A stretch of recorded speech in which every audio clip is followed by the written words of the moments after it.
the report said that there was no evidence of political influence, but there was evidence of a perception of political influence. Right. Yeah. Work that out. Boys and girls, welcome back to a big Carnage House interview. I've got Dr. Bates Gill with me. How are you, sir? Hi, Dougal. Very well, thank you. You've had a very long career as a scholar, an author, and an academic policy advisor. I've got one of your books here, which I think is how I first came to know you. I think I bought it at the airport. Oh, good. It's called China Matters, Getting It Right for Australia, which you co-wrote with Linda Jacobson. Yes, that's right. And you talk about kind of hard power issues, soft power issues, and you're really an expert on US-China relations, Asia-Pacific security studies, and you work as a professor at Macquarie University in the Security Studies and Criminology Department. So the first thing I want to ask you is about North Korea. And North Korea seems to have hung around like a dark cloud, it seems, for like maybe decades. And the Western world, at least as far as I can tell, doesn't really know what to do with it. Now, Donald Trump has been talking to Kim Jong-un a lot. They've had a few conferences and they're trying to bring China into the mix as well, incorporate maybe things like the US's trade deficit with China into like fixing North Korea. How do you rate Donald Trump's approach to North Korea and trying to create some type of stability or security in the region?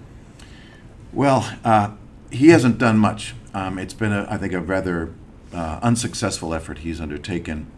And in some ways, unfortunately, by meeting with Kim twice, I think it is now, once in Singapore, and again, he met him in North Korea, and stepping into North Korea, the first American president to do that, has given the North Korean leader an enormous amount of international legitimacy, almost acceptance, of his leadership and his rule, with almost zero, and you could say less than zero, in return. As President, this was started before President Trump, but we can certainly say that during the 3.5 years of President Trump's presidency, 3 years of his presidency, there has been no reduction in the threat which North Korea poses to the United States. There certainly has been no rollback in the North Korean nuclear program, and if anything, most intelligence analysts would argue that North Korea is in a stronger position, at least militarily speaking, vis-a-vis the United States than it was 3 or 4 years ago. So we have not seen the kind of progress we'd like to see there.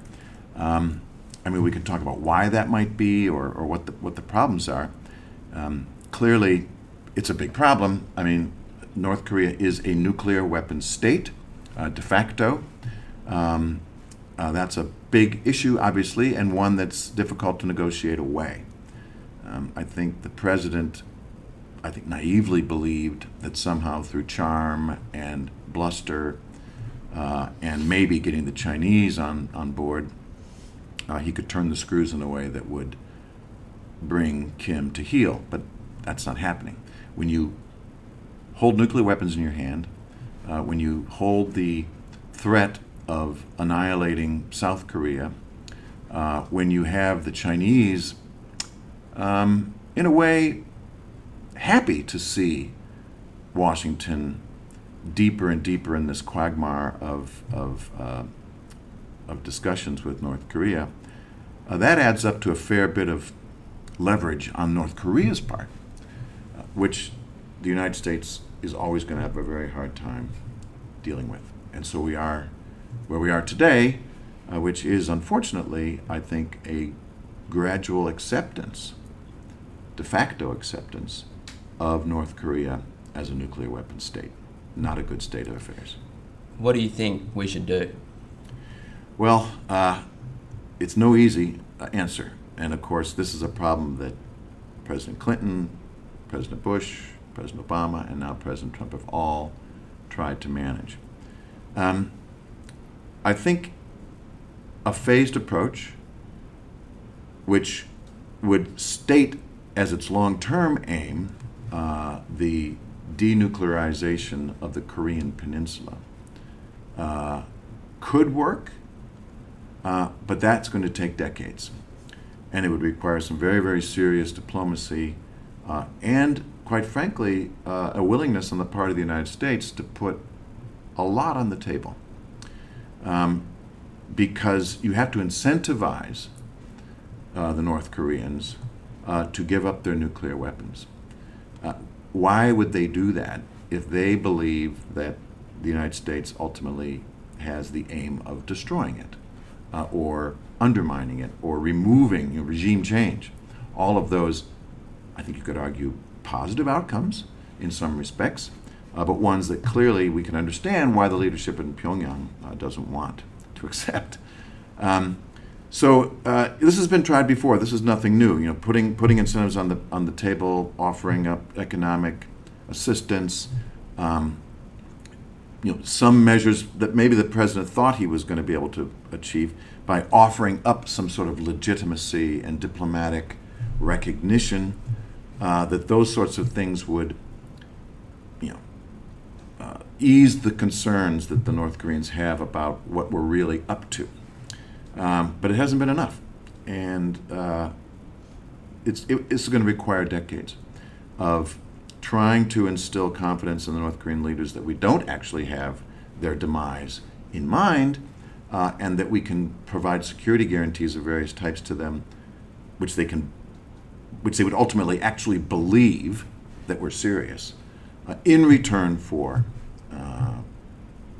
giving up their nuclear program. Quite honestly, what I think is going to be the best near-term outcome, and by near-term I mean the next 5 to 10 years, at best, would be a kind of, an Israel option, where a kind of bomb in the basement.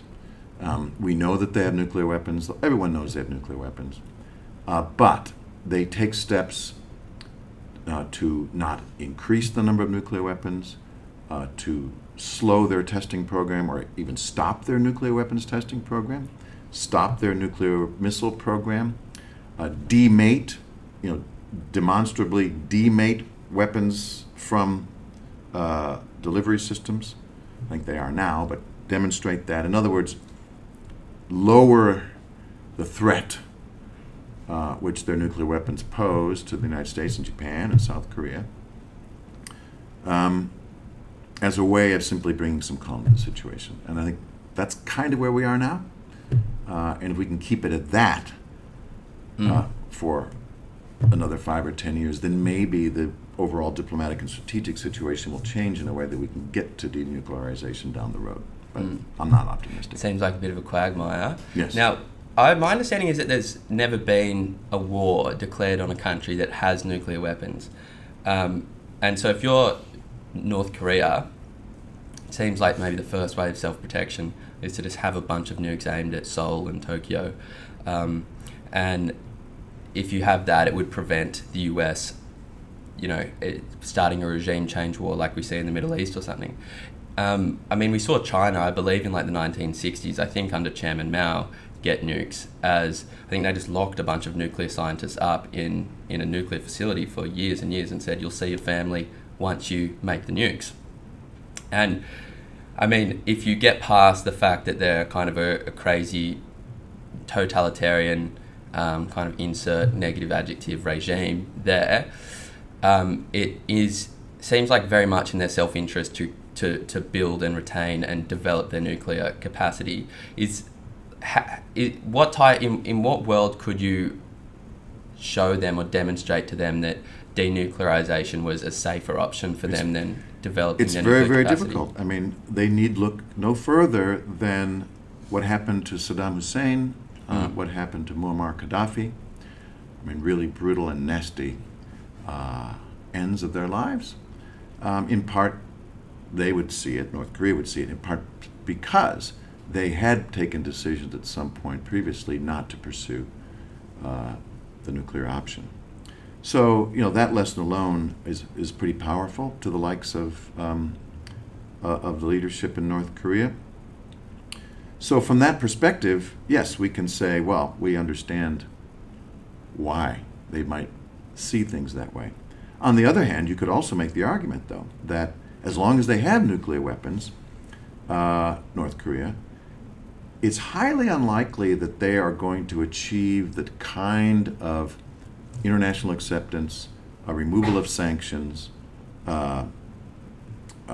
bringing about a larger peaceful environment around their territory, removal of the United States military from South Korea. Even China, I think, is not exactly happy that North Korea has nuclear weapons. I mean, they will try to massage the strategic situation with regard to North Korea as best as possible to their advantage, and who can blame them? But it's not a good thing to have a nuclear-armed neighbor. It's just not. And North Korea is unpredictable and all the rest. And as long as North Korea has those weapons, that means the United States is going to be in on that. The Japanese are going to be leaning forward. None of that's good for China. So you can argue that, okay, maybe it's the ultimate guarantor of you and your family's safety. But, it also is going to mean many more decades going forward of impoverishment, sanctions, isolation, etc., etc. Well, we see China has nukes, and I think Pakistan might have nukes as well. Do you think there's a way to kind of start a process of as like a hypothetical, bringing North Korea like slowly into the international world order in the same way we've seen China do? Doubtful. China, there's all sorts of international legal and arms control issues at play here that we can say that China had been outside of, has now joined, and by and large has been in good standing in them. Of course, North Korea is it's highly unlikely that North Korea would ever achieve the sort of international integration, international economic weight and importance and diplomatic and all the rest that China has. So it'll be difficult to achieve that. I think we may well already be in a kind of de facto acceptance of North Korean nuclear weapons, by international law of the Non-Proliferation Treaty, for example. We do not accept, legally speaking, that Israel has nuclear weapons, but everyone knows they do. We do not accept that India has nuclear weapons. It's outside of the NPT, the Non-Proliferation Treaty. So is Pakistan. But that doesn't mean that they don't have them, and it doesn't mean that we haven't figured out how to live in a world in which they do. Right? We do. So I think we're moving in that same general direction for North Korea.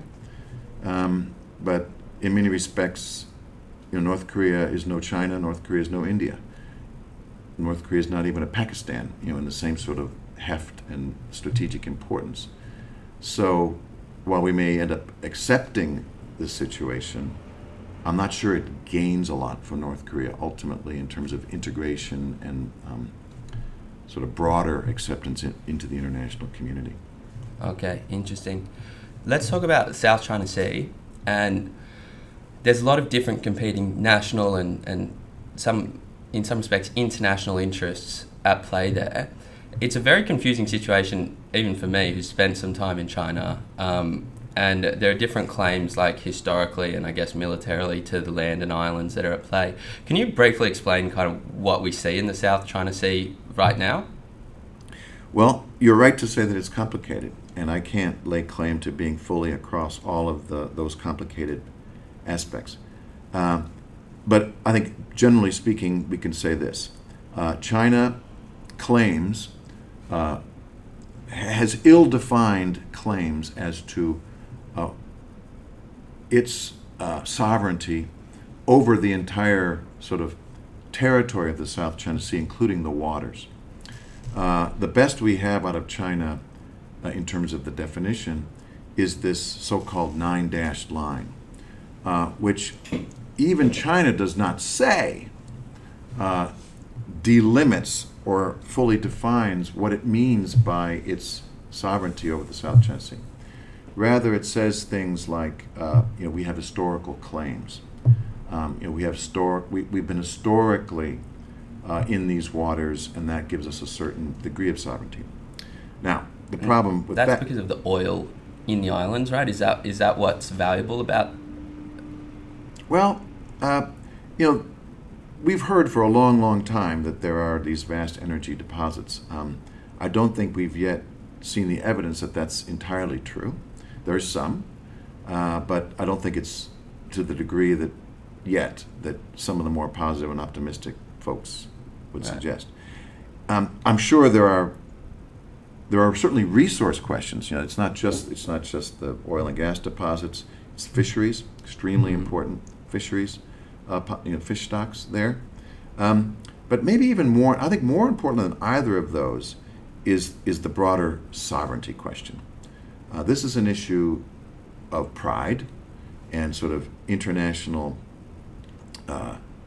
legitimacy and expectation, I think, on the part of the Chinese to be given, sort of granted, if you will, the acceptance of the international community that this area is one where China's the hegemon, China is the dominant power, and it wishes to assert control there in a way not dissimilar, in my view, for example, than, say, the United States might wish to lay claim to the Caribbean Ocean, right? I mean, the United States does not make territorial claims, specific territorial claims over the entire Caribbean Ocean. But I think everybody understands who's running the show there. Not even a sovereign country of Cuba is able to oust the United States off of the corner of its island, Guantanamo, right? Where the United States has been for decades and decades, basically saying, we're here, what are you going to do about it? I think China would like something similar, that there's just a sort of international acceptance of who's boss in that area. Now, that said, there are specific territorial claims, and that's where it really gets quite confusing. And of course, you have the case of China actually building islands that they now wish to have then territorial seas around, right? And that is just entirely contrary to international law. And it's not only building those islands so that they can then extend their territorial claim, but of course they've militarized several of them as well. Now there's a lot of question as to whether or not those are just big fat targets for a superior, technologically sophisticated adversary to destroy in relatively quick time, or whether they have meaningful military purpose. And that's a debate that is ongoing in the field. But anyway, just the long story short, highly contested area for resource reasons, for sovereignty reasons, for national pride reasons. Highly contested area as well because it's such an important area for the passage of international trade. And it's extremely important to others like the United States who want to assert as full and absolute freedom of navigation in international waters as possible. U.S. is a maritime power. That's normal and natural. So all of these issues converge in a way that make this a very highly contentious and contested area. Yeah, I have heard some talk about the kind of trade, the maritime trade passages, and because China relies, I think, a lot on imports, right? China exports a lot, but also relies a lot on imports. And my understanding is a lot of the arguments coming out of China is that, well, if we don't control the seaways, we could be strangled on food or resources within 2 or 3 weeks, right? Yeah. And as a national security interest, we're just going to take it, and I don't care what you say. And I think that's a pretty hard argument to kind of reject based on international law, in the sense that I don't know how much we are actually committed to international law in, for example, like allied operations in the Middle East, right? My understanding is that there's a lot of international law which kind of gets waived for us to pursue operations there. But then at the same time, you have, I think, these like the Hague Court ruling or something which says most of the South China Sea should go to the Philippines. I guess how important do you think international law is in these disputes, and how much should we respect it as opposed to just giving in to the powers that are in the region? I'll try to respond to that, but let me just make a few words about a very important point you made, and that is China's vulnerability to disruptions in their external trade. Very, very important. You consider just how dependent China is on the openness of seaways, especially to its eastern seaboard. And if you look at a map, unfortunately we don't have one to really point to here, but we might be able to throw one up. Around China is what's known as the first island chain. You hear that word bandied about a fair bit when we talk about the geopolitics and geostrategy of China. The first island chain. Now basically that is a sort of imaginary line that you could draw from the southern tip of the Korean peninsula and then extending southward through the Japanese islands, especially the far southern islands of Japan, Taiwan, into the Philippines, and sort of around the bottom of the South China Sea, you've got the Indonesian archipelago, and up to Vietnam. This is a barrier. This is a potentially threatening and already challenging geopolitical problem for China. Sometimes it's described as, the Malacca Dilemma. When you consider that such an enormous amount of energy and raw materials, agricultural goods, and of course Chinese exports as well, pass through the Malacca Strait. If you were to shut that down somehow, which militarily would probably not be an overly difficult thing to do, that would be devastating for China. So it's a problem, not just the Malacca Strait, but these other small passages that could get out into the open ocean past the first island chain. And who's on the first island chain?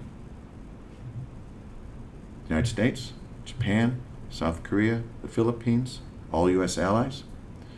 And so China's dilemma here is to figure out a way, not necessarily to control or dominate or invade, but to develop a military that is capable of either deterring action by others that might block that first island chain and bring China to its knees, potentially to its knees economically, or, if necessary, defeat in that maritime area an enemy that's determined to do that to them, right? So I think building out its presence in the South China Sea is a part of a much longer-term strategy that is going to try to deal with that problem. How does that then affect international law? Well, the Chinese have rejected the Hague Arbitral Tribunal's decision on its claims in the South China Sea. This was a case that the Philippines had brought. So international law is sort of on the side, I guess, of the rest of the world that says, China, you don't have sovereign claims over a lot of what you're claiming there. But China's rejected it. So the question is, does international law matter here? Well, maybe not, because the last time I looked, the Hague Tribunal does not have an army. And who is going to enforce the Hague Tribunal decision? No one.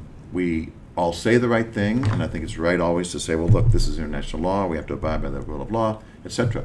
But there is no military, not even the United States, that is fully prepared to enforce these decisions, right? The best that we see happening, or the only thing really available to militaries or to governments that want to sort of assert and try to reinforce or underscore the importance of these decisions would be like the United States, perhaps other militaries that carry out these so-called freedom of navigation operations, which the United States claims are fully compliant with international law. China claims often are not. Well, even just yesterday, there was a news article I read before I came in that the US had sent a naval patrol past 2 Chinese military outposts, which the Chinese weren't too happy about. They called it provocative, and that the US should withdraw. Yes. An extra interesting point that came up when I talked to Professor James Lawrenson from the Australia-China Relations Institute at UTS was that China actually owns at least a big part, or maybe the whole thing, of the Philippines' key electrical grid, and even though they're in this territorial dispute over the South China Sea, that you haven't seen that as leveraged as for China's benefit in the region, which I thought was an interesting point. What I want to ask finally on this South China Sea question is, should we care? Should we be there? Should we do anything about it? Or should we just let whatever happens happen in the region? We, meaning here in Australia? Australia, US. I think we should definitely care. And while our options are relatively limited, it's not like we're going to invade those militarized islands and try and push the Chinese off it. Neither the United States nor Australia has any territorial claim there, right? The official policy is that we don't have a dog in the fight in terms of the sovereign claims. We simply want them to be resolved peacefully, and we want them to be resolved on the basis of international law, right? And in the meantime, what we will do is assert our lawful rights to operate in those seas according to international law. And that's considered provocative by China because they don't accept all the international legal views and decisions that the United States and Australia and others are using to assert their rights within the South China Sea. So what can we do? I think to a small degree, there's been some pullback on China's part. I think they got the message pretty clearly from the international community that this was not acceptable. It may just be a simple matter of one step back, and pretty soon we're going to see 2 steps forward again. That's a very classic Chinese tactic. Wait for the international situation to calm a bit, and then take measures to reassert themselves in those areas. But there's not a lot that can be done, except to bolster and I would say, bolster the political, diplomatic, and yes, military presence in and around the South China Sea, not just unilaterally by the United States or by Australia, but hopefully bilaterally, hopefully multilaterally with other claimant states in the region, to send the message to China that this is unacceptable and there's going to be pushback if they try again to further push out that envelope in ways that impinge on other persons' sovereign claims. And that ultimately, the answer here is to accept international law, arbitral tribunals' decisions, work with the other claimants to find a peaceable outcome. Now, One Belt, One Road is a kind of an outward-looking economic policy from China to essentially, my understanding, recreate the ancient trading Silk Road. Those trade routes throughout Asia. I think they even go to Africa. And China has offered Australia, and I believe a range of Western countries, the option to participate in the One Belt, One Road policy. And I think Australia signed a memorandum of understanding, but nothing ultimately eventuated. And so China has embarked on this kind of economic policy where they go and give loans to different countries to build key infrastructure.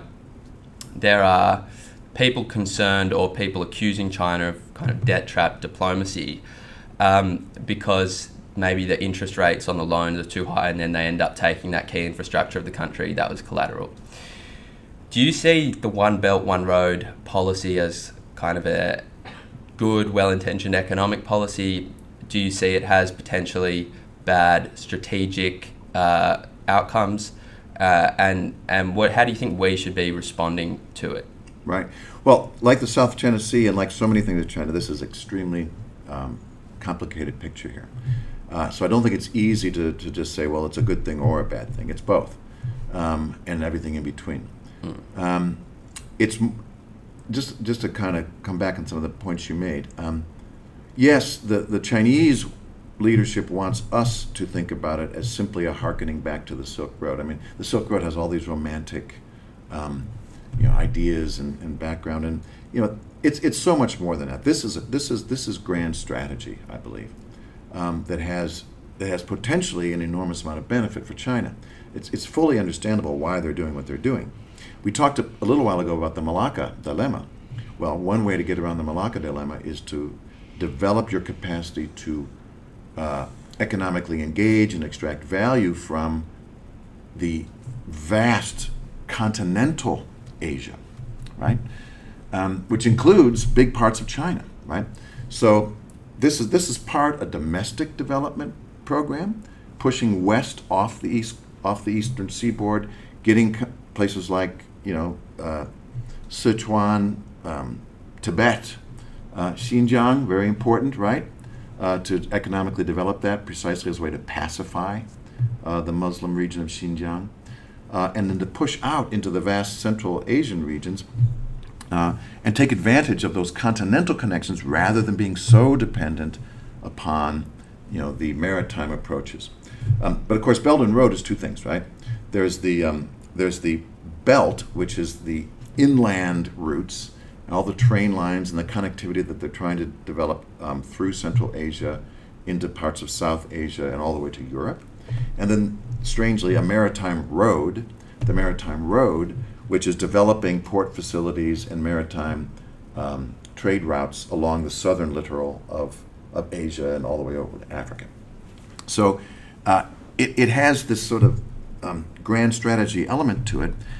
But what's been most concerning, of course, is, as you've suggested, it's the investment that's being made in developing these deeper economic ties, mostly through infrastructure development, which many view as being either undertaken in sort of unfair ways, potential for debt trap.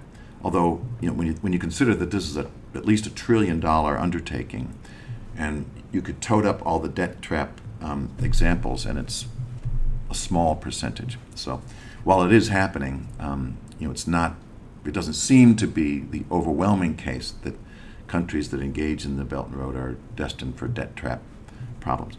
But what it is, it's creating a strategic environment where countries want to work with China, that see China not as a threat, but as an economic opportunity, right?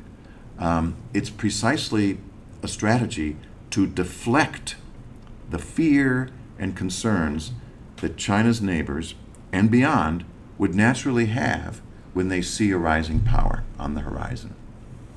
It's a way of trying to diffuse that concern and fear by, well, in some cases, legitimately delivering benefit.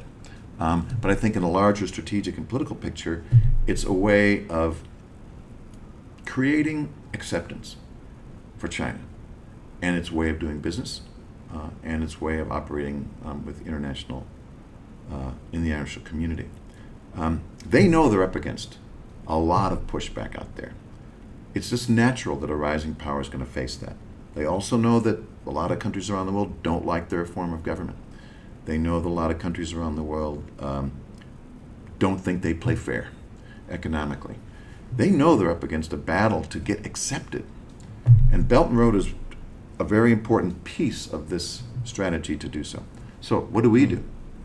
To my knowledge, the Australian government has so far not formally signed on to working within the Belt and Road. The government of Victoria has. And so that's division sort of within the federal system, which is interesting to follow. Japan has taken a slightly different route, not formally signing on to the Belt and Road, but Prime Minister Abe has gone to Beijing and said, why don't we work together, Japan and China, to help develop infrastructure in third-party countries? So it's not Belt and Road exactly, but it's a sort of acknowledgement that China does have something to bring to the table. Maybe it just needs to be done in a way that is more acceptable and within the international norms. So my personal view is that Australia's made the right decision. There's no need to, which is basically a political decision to sign on. It's a memorandum of understanding. It doesn't mean anything. Rather, why not see if there are ways that Australian firms might be able to find contracts with projects that have been given the label Belt and Road in third-party areas, and bring to the table Australian sensibilities, Australian norms, Australian legal approaches that could then hopefully assure that these infrastructure projects do unfold in ways that are fair, transparent, environmentally sustainable, and all the rest. Somewhat similar to Australia's decision to join the Asian Infrastructure Investment Bank, the AIIB, which was a Chinese initiative. The argument there was being inside the tent was a better way of making sure that that organization does operate on international standards rather than being outside and just letting China run it the way they liked. And most analysts believe that, with regard to the AIIB at least, it has basically worked out that way. You mentioned kind of China's path towards being accepted on the world stage. And I think it's really quite interesting. And one of the things maybe we can get to if we have time is kind of the Confucius Institute. And there's been some conjecture in Australia about that. And I've personally been involved in the Confucius Institute. But before we get to that, this might be like a big question. I want to see if you have any thoughts. Do you positively see the potential for China to be well integrated into the international system? Or do you, like, I've heard some people say that there might be like an inevitable conflict. What's your projection for kind of peace as China continues to grow? Well, China is integrated into the international system. I mean, that's just a fact, and it's unfolded over the past 40 years or so. And I think you can make a pretty good argument that the avoidance of conflict with China, the fact that there has been no major power war in Asia, East Asia, since the Vietnam War, really. So since the say the late 70s or early 80s, is in part a result of the overall sort of economic dynamic which we've seen in Asia over the past 40 years, of which China is right at the center, right? And that has created this overall dynamic in the region that economic prosperity is the priority, warfare is not, and that through that process we've seen this remarkable integration and globalization, not just of China, but a lot of all the countries of the region. So China is integrated. I think the question now is, are we reaching a tipping point? Are we reaching an inflection point where, because of that success story that China has enjoyed economically, because of its integration into the international community and all the benefits that have accrued to it, it's now becoming a threat, actually. It is overtaking, the United States in some regards. It's certainly nipping at its heels in lots of others. And this creates a lot of angst and uncertainty and worry. Leading even then to the idea that is being floated in many parts of the world, not least in Washington, of decoupling. In other words, disintegration of this story, unplugging from China, trying to find ways to deny China's integration into all kinds of aspects of the international system, whether it's the international technology marketplace, international financial marketplaces, investment opportunities, on and on and on. Unplugging, containing, basically, trying to sort of put some sort of hermetic seal around China, in a way that would slow its rise, and in the view of those who would argue, not just slow its rise, but stop its threat, stop its challenge to American leadership, etc. We're at an inflection point, and it's already happening. We're beginning to see aspects of decoupling. I guess the question for scholars or for theorists of international relations is, if integration has been such an important factor in peace and stability, does disintegration quite naturally then lead to the opposite? And I think there's a pretty good argument that it could. In other words, if we're serious about decoupling, if we're serious about taking steps to try and deny China integration into the international community and somehow slow its rise, then we better be ready for the consequences of that. Because it will mean, it will have economic ripple effects on the international community. Just take the coronavirus problem. I mean, that's unintended decoupling, but it's clearly an example of what happens when barriers begin to rise between China and the international community, economic and otherwise. And we're seeing the economic downsides of that happening.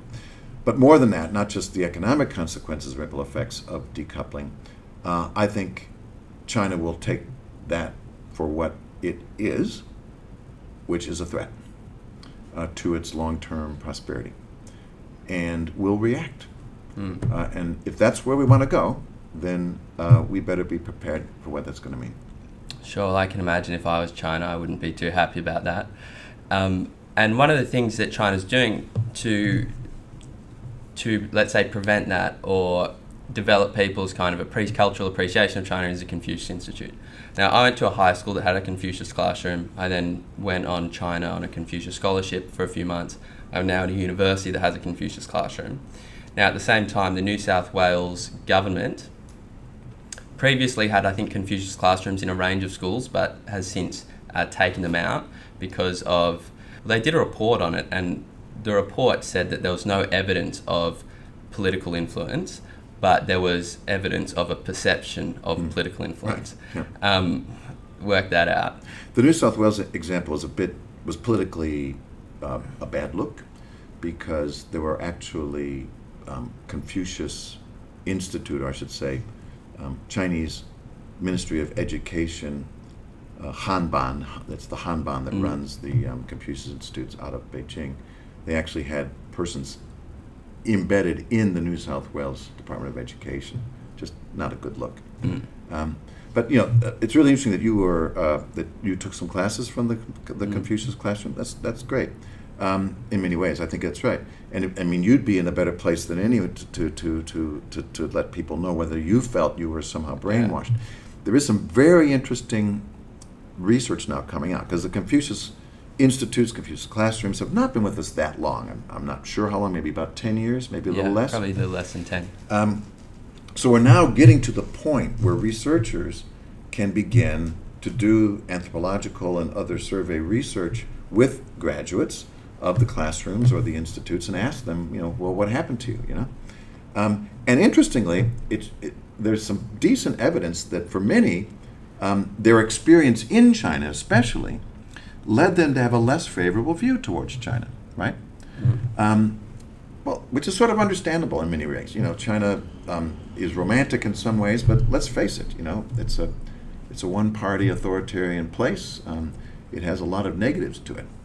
And so in some ways, being exposed to China doesn't brainwash you to being positive towards China. It can often give you more realistic, which includes negative views of China.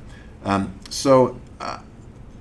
mean, there's no doubt that Australia, the United States, the West broadly, we need to do a much better job of educating ourselves about China. We need to be much smarter about China. And that is going to have to include going there. It's going to have to include a lot of us doing a better job of learning the language and understanding the culture and understanding the literature and its history and why it does what it does.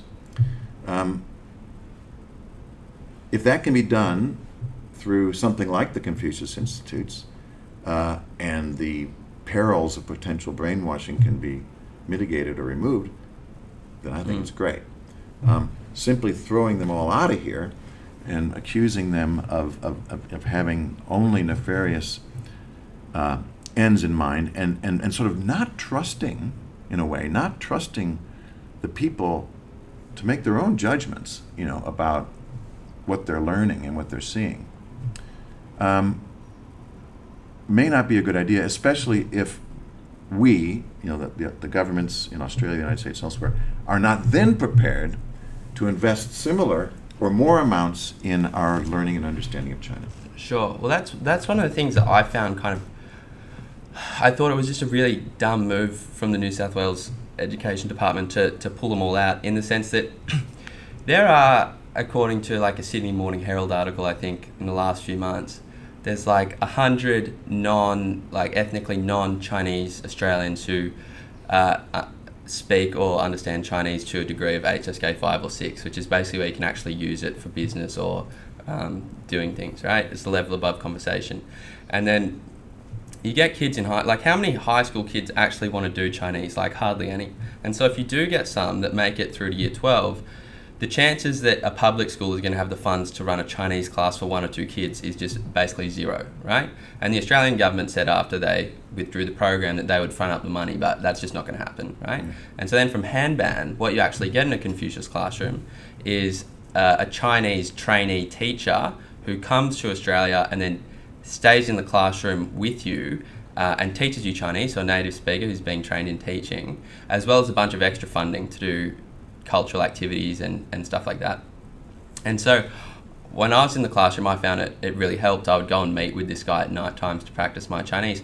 And in terms of like the political influence of it, I found that Chinese was probably my least political class out of all my classes. I mean, if you go through the English curriculum or the history curriculum, I mean, it's full with, whatever your take on it is, with like kind of social justice, political kind of literature. I mean, you even go and study physics, and there's a change to the physics curriculum such that a lot of the questions were removing the calculations and in place doing like paragraph short answer questions, because that was more favourable to girls' education, right? Because girls apparently tend to do better at writing answers than calculation answers. And so I was kind of very surprised when there's all this conjecture about it. Anyway, that's just kind of a long spiel, because I felt like the people who were making those decisions didn't understand the subject matter. I'm going to a calligraphy writing class at the Confucius Institute next week. But